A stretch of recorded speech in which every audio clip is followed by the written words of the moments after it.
Welcome back to the show. We got a great one lined up. Somebody roll that beautiful intro.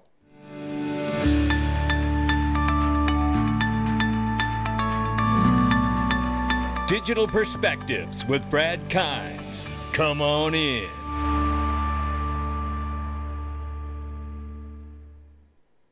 Welcome back to the show. You can follow us on X, YouTube, and digperspectives.com for exclusive content. Right now, $3.3 trillion market cap for crypto. The market's off 0.9%.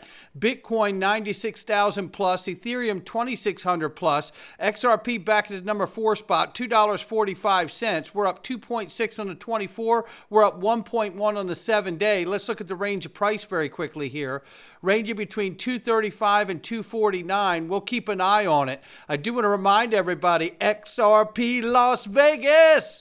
Yeah, the largest XRP conference in the world, May 30th, May 31st, 2025. It's the evolution of finance and Web3. And let me tell you something. You're not just buying a ticket. You're making an investment in yourself over that 2 days. And what an investment it's going to be. Let's just take a look at this investment you're making.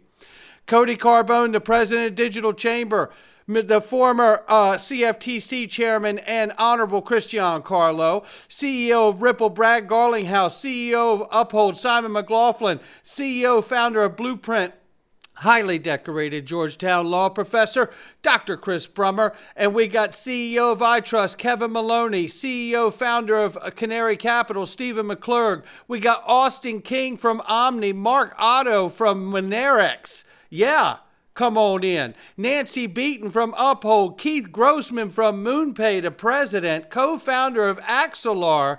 Ladies and gentlemen, Dom and Phil from Easy A. Oh my gracious, who I will be sitting down with later this morning. Totally looking forward to that. Now let's look at just some of the sponsors, because we got even more sponsors than we got speakers. Isn't that something? Yeah, look at all of this. You can see everybody here. And listen, we got XRP Cafe, we got First Ledger, we got meme coins coming. If you're into all of this, you need to get with us, ladies and gentlemen. This is a big, big deal. This is a great investment into yourself. I'm telling you right now, you are going to learn things here and make connections and network like you have never done before. That I can assure you. Link underneath the video. Get your ticket before it's gone. And by the way, the discounted rooms are going away too. And the next thing to happen after that is the price goes up on the ticket. So make sure you get yours today. Oh boy, let's start right here. It's Thinking Crypto and the Honorable Christian Carlo. Listen to this conversation about where things are going. Yeah, I noticed a lot of the bank CEOs at Davos, on their agenda and talking points was crypto, and they want to participate, but they're saying, we need the clarity. I must say, I'm senior counsel at Wilkie Farr and Gallagher.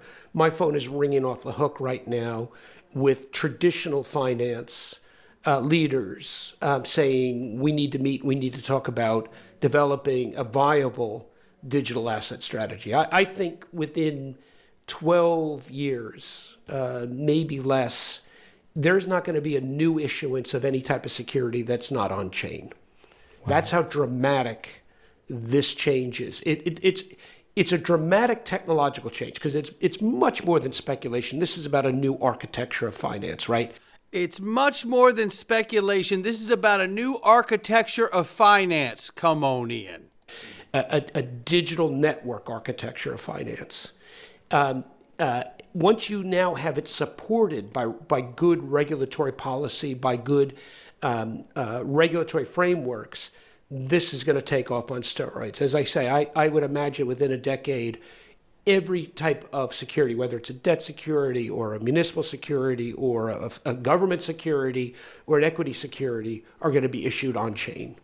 That's going to be a dramatic change in liquidity dynamics and collateral dynamics and execution dynamics, in access to one's ownership of things of value. This is an amazing innovation, and I'm so delighted that we have a president that says it's an innovation that we're going to develop here in the United States and we're going to dominate here in the United States. No question about it. Fantastic conversation right there between those two gentlemen. And to add to that, Simon McLaughlin here, stablecoins are the innovative solution the payment sector needs. It's time to bring fiat onto blockchain rails and revolutionize cross-border transactions. Boom. There you have it. I love it. Now, you got to give Simon McLaughlin a follow here. I think he's new on here. I think he just created this profile, and I'm glad to see him on here. He's one of the bright minds in this space, and you'll see him on stage at XRP Las Vegas along with me, sitting down with the Honorable Chris Giancarlo, and I can't wait. And look at this. And we just heard Chris Giancarlo talking about all of these traditional financial instruments being tokenized and brought onto the new digital economy rails. Loving this. And Ondo Finance has announced that they're playing a huge role in this, bringing UST bills in conjunction with BlackRock's Biddle Fund onto the XRP ledger. And Ondo is now partnering with Trump's World Liberty Financial to bring tokenized real-world assets on chain. This is massive, bringing USDY and OUSG, which is both of those treasuries from the XRP Ledger and Stellar Network, to Liberty Financial. How about it? I love seeing this. Then it brings up the question here. JP Morgan says Tether may need to sell the Bitcoin they have to comply with proposed purpose. Oh, I'm going to get some flashcards when this is over this morning. Proposed U.S. stablecoin rules, not purposed. Oh, Bradley. But Paulo Ardoino, just a few months ago, said Tether isn't interested in the EU and U.S. markets. He's going to relocate to Salvador. Has he had a change of heart now that Bitcoin isn't money anymore in El Salvador? I'm just curious. Listen, I have nothing against Paulo Ardoino. I have nothing against Tether. But as Brad Garlinghouse has said, you know, he's in support of Tether. I'm in support of Tether. The problem is, it is clear that the U.S. government is going after Tether. The question is will it be just a shakeout that gets them to come and fall into compliance, or will this turn into something bigger where they get pushed out of the market altogether? I don't know the answer. I've always said I don't know the answer, but something isn't right yet. And to add to that, Jacob King believes this: Tether is the glue holding up the entire crypto market. Now, I have to admit that, because the old on and off ramp into this crypto world has been Tether. And he says it has essentially found a loophole to print unlimited backed tokens out of thin air, avoid transparency audits, and evade prosecution. Now, these are serious allegations from Jacob King here. Now, he's also the founder and CEO of WhaleWire. So he's going on to say here, however, this is all coming to an end this year in 2025. Harsh new regulations are on the way, forcing Tether to disclose its U.S. Treasury holdings. JP Morgan and other major banks predict that to comply, Tether will need to sell off its Bitcoin reserves. That leaves them with two choices: sell everything and collapse the Ponzi, or refuse and get busted and banned by authorities. Either way, the scheme unravels. This has been my concern. The truth is, Tether has been lying to everyone for years. It doesn't even have 1% of its holdings back.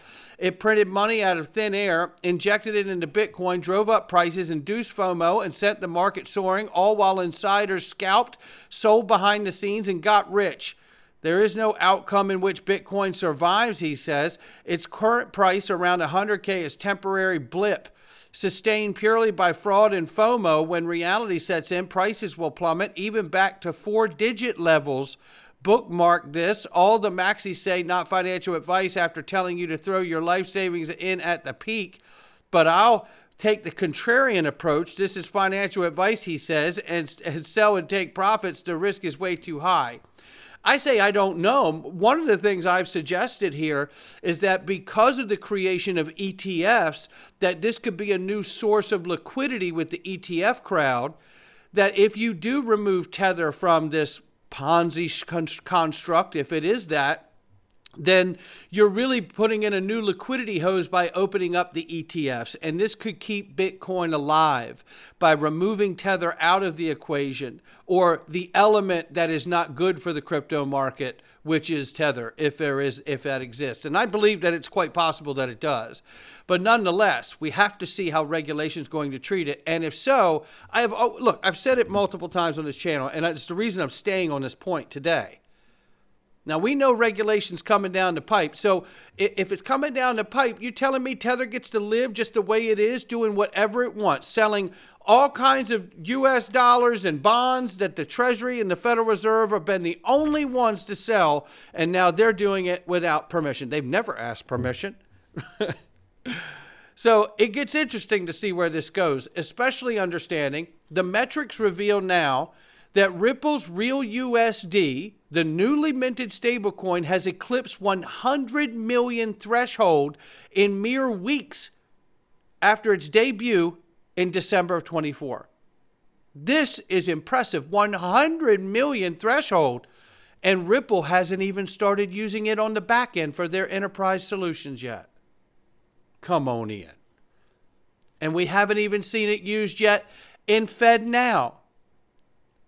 We know that Ripple is integrated into FedNow. We know that FedNow is the new U.S. market infrastructure for the back end of the financial system domestically and to interact with the rest of the world.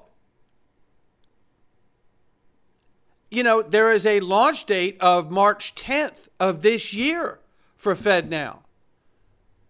Now, will that include the use of things like RLUSD and XRP on day one? Probably not.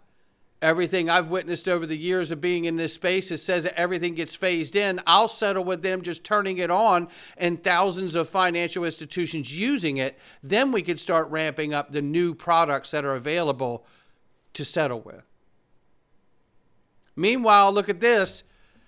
Research shows that large portion of the companies supporting FedNow's infrastructure have ties to Ripple. We covered this yesterday. Shout out to Michael for this article. Like 79% direct to indirect connections to Ripple of all the parties integrated with FedNow. We covered that thread yesterday. It was amazing by, I think it was Floor Moon, I think it was. Unbelievable. I want you to listen to Austin King because, you know, what we've been talking about up until now is utility. The next wave of development of Web3 is utility. The next phase of development of Web3 is utility. Now listen to Austin King here talk about Ethereum's network. One conversation that we've been having is there going to be a day where an altcoin dethrones Ethereum? And obviously the altcoin that we've been discussing is XRP, and it fits into the conversations that we've had earlier today. The prospect of tokenized assets, the stablecoin, and all the new exciting things coming to the ledger. My question to you is, do you believe there'll be a day where another altcoin passes Ethereum in market cap? And if so, will it be XRP? Maybe you can explain your reasoning. You guys are going to really put me on the spot here and make my ETH community hate me. Yeah, I mean, my simple answer is yeah. I do not think that Ethereum is going to be the second largest. I don't think ETH, the asset, is going to be the second largest market cap coin if we're looking into the future here. And so, yeah, I mean, I'll just give you my unbiased take. I built in the Ethereum ecosystem for a while. I built in the XRP ecosystem. I've worked in the, I like integrated Lightning Network in like 2018 into the Interledger network. So I've worked across all these like major networks. And honestly, Ethereum is not, ETH, the asset, is not in a good place. And so the TLDR on what's happened is it had this like fantastic opportunity where it was the first like really large scale deflationary network. So like not only was it finite supply like Bitcoin, there was actually less Ethereum each month that passed. So this was super cool because it was literally a deflationary currency. That's not the case anymore. It started externalizing activity to these L2s, which most of them are just run on a single computer. It's not even like they're like a decentralized network. And it's inflationary again. I can tell you, so my background, like I studied computer science at Harvard. I did a ton of engineering in my first company, and I do a lot of research here, even though I'm not coding anymore. My engineering brain does not see a path to Ethereum ever becoming inflationary again or deflationary again. And so, I mean, this past weekend, I was talking with more kind of like ETH insider people, and like a lot of people are bearish right now because none of us like can think with our engineering brains and see a path forward that is super bullish for ETH, the asset. So do I think that other coins will surpass? We've talked about this, like the flippening idea for a while. It's been talked about this with like XRP and Sol flippening ETH. Yeah, I mean, my simple answer is like, if you look at current trajectories, I do think that Ethereum is going to fall from being the number 2 asset in market cap. And honestly, there's a number, like I think Sol and XRP are both like serious contenders for that number 2 spot today. So how about that? Shout out to Austin King and the Good Morning Crypto crew right there. Wow. Now let's move to here. Remember when Trump said this when he was asked? He was asked about a crypto, not just a Bitcoin, but a crypto strategic reserve. Your embracing of crypto, very different from the previous administration. Strategic petroleum reserve like for crypto? Yeah, I think so. We're going to do something great with crypto. There you have it right there. Now we listen to this. The dirty little secret nobody wants to talk about is Bitcoin doesn't have the market cornered on digital scarcity. XRP has limited amount, but it's deflationary because XRP is burned on every transaction, making the scarcity factor even better with XRP. Fact. Chris Giancarlo knows this too. The fact is that it's never said is a tell to me. No doubt about it. And I tell you something, when we were on stage at XRP Las Vegas 2024, I brought up the idea that XRP Ledger could be used as to a way of helping to represent the U.S. market infrastructure in the new digital economy. And you know what his answer to that was? Yes. And that's worth the price of admission. What's the conversation going to be like this year? Take a listen. One of the interesting questions is it only Bitcoin or should it apply to other cryptos? One of the elements that makes Bitcoin so unique is its program scarcity, its limited supply. You know, one of the roles that precious metals played in currency throughout human history is it was a check on government printing, right? If your currency was based on a limited supply commodity, then you couldn't just print it willy-nilly unless you found a new source of that commodity, found a new gold mine or a new silver mine, right?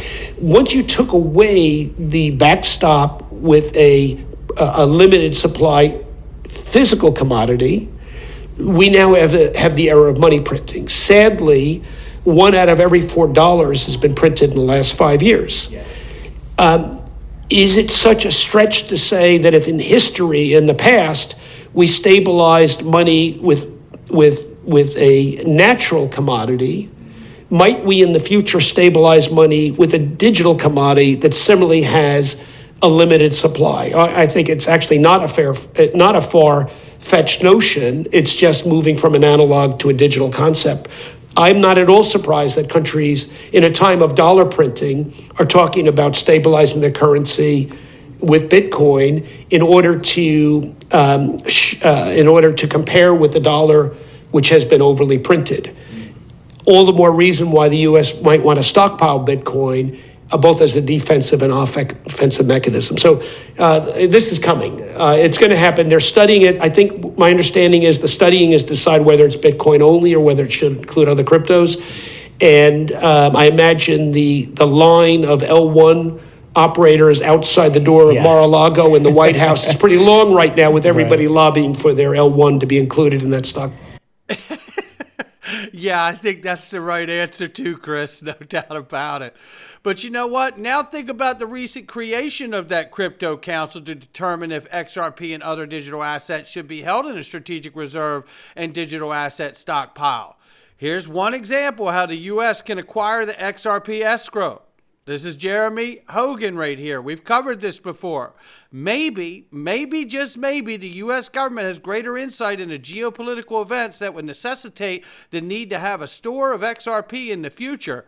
And Joe Smith, Bitcoin enthusiast, and maybe the U.S. government knows that Ripple were to do anything to jeopardize the XRP network, etc., it could simply take control of Ripple, think World War II, or confiscate the XRP escrow, think 1933 gold.